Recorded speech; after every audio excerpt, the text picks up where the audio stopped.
Carrie, are you there? I believe so. Am I? Yes. You look great. You sound great. Everything is good over there. Now, where are you? You're in Utah? No. Tri-State Livestock News is located in western South Dakota. Uh-huh. Yep. So we're Belle Fourche, South Dakota. We're actually very near Wyoming, just within a few miles of the Wyoming border and not far from Montana. Okay. Well, here in New York City, when we learned that Trump was giving these monuments back to the states they are in, the general understanding from liberal New Yorkers is that there's going to be shopping malls all over the place, and there's going to be fracking, and they're all going to be destroyed, and he no longer wants to preserve nature. So there'll be chip bags and old tires everywhere. Is that what happened?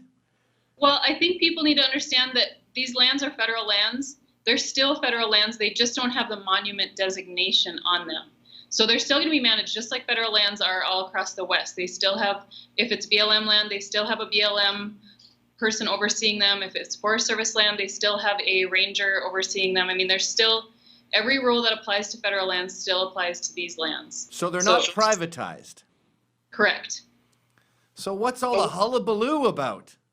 Well, monument designation, puts extra, what they call protections on the land, but really sometimes what happens is it's meant to protect the land, but it doesn't always do what it's meant to do. And a lot of times the hands-off approach isn't necessarily the best way to manage land. Right. So what ends up happening with extra quote-unquote protections is that the grass gets overgrown, trees get overgrown, terrible fire hazards. Fires come through that are just completely uncontrollable, that kind of thing. Not to mention communities dry up and that sort of thing when grazing and logging, become less and less available. So really what hopefully will happen with these shrinking of these monuments is the land will still be federal lands. It'll still be protected by the federal government, but multiple use will be able to be implemented a little bit more. People will still, the public can still use these lands. Actually, they should be more accessible to the public than they were under the monument designation. So really, in a lot of ways, I feel like environmentalists or hikers or, rock hounds, that kind of thing, should be happy with this announcement because they should have better access to the land than they did before. It seems logical to me. There's a guy, Patrick Moore, he started Greenpeace or something. He's since abandoned them. And he says controversial, counterintuitive things like, if you want more forests, buy more wood. He said the best thing for a forest is for people to use paper and wood to make it viable. And then you look over in Zimbabwe, to choose a crazy example, and Mugabe's wildlife was all dying, elephants starving to death, lions dying, and then he just gave up and said, all right, well, so let's privatize it. And all of a sudden the game hunters had an incentive, and now wildlife is thriving all over Zimbabwe. Right. Management is always a good idea. Good, responsible management it's just important. We've seen the same thing with prairie dogs in our area. They're environmentalists from the coast that have really don't understand what's going on here. They want to protect them. Well, they're actually a rodent and they destroy land. And by what they're, again, with their quote unquote protections is they don't manage them. So they overgrow and there isn't enough food for all of them and they start starving and, cannibalizing one another, and it's ew. Horrible. Yeah. Well, this brings us to the Hammond case. Now, the general understanding, and I'm convinced it's this sort of anti-cowboyism that we get taught in schools, where they go, oh, the ranchers, they're bad, they're rednecks, and the Hammonds were arsonists, and they were just burning the forest willy-nilly. Well, actually, the Washington Post article that I talked about earlier, I sent it to you, where they go, break out the matches, because he was hunting deer illegally. Now, you read that sentence and you go, what are you burning? Like your footprints from when you were hunting the deer, the dead deer? It doesn't make any sense.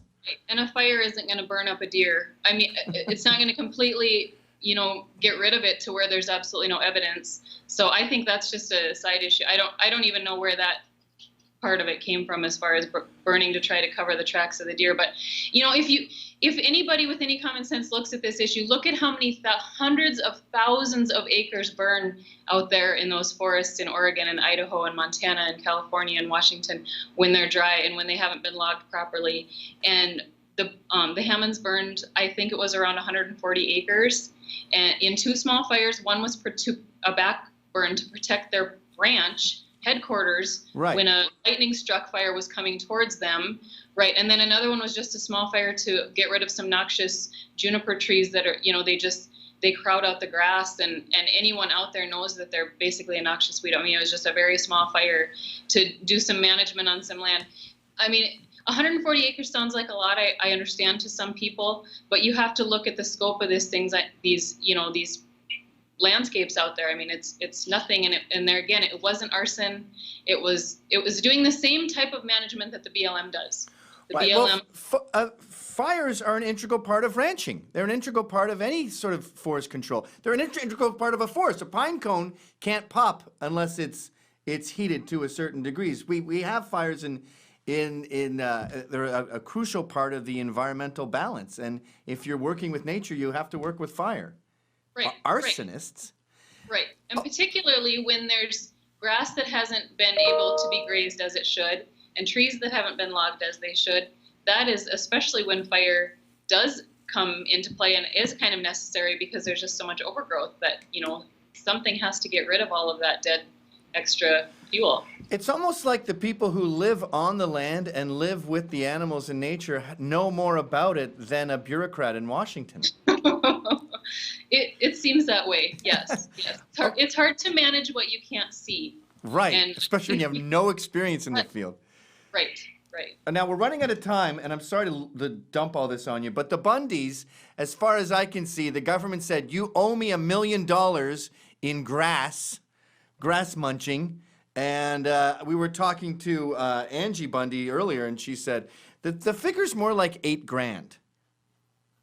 Yeah, I've never seen that $1 million figure verified. I think it's sort of a number that just gets thrown around, and I think some people are okay with that being out there, but I don't think it's proven.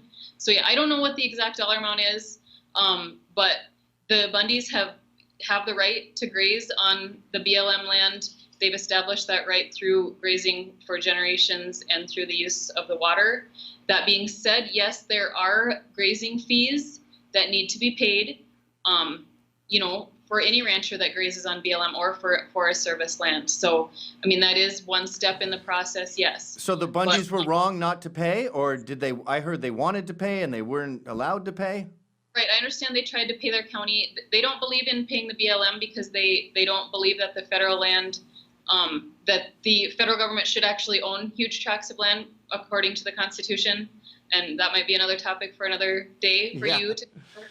But yeah, so they did decline to pay the BLM for their grazing fees. That is correct. But I do believe that they attempted to pay that to the county because they believe more in local control of land, like we were talking about, versus somebody in Washington, D.C. And you have to understand, 50 of their neighbors, really their only neighbors that they had, the Bundys were the 51st rancher kind of left there when they declared this tortoise endangered and said that, cattle were going to kill all the tortoises, so they had to get rid of all the cattle.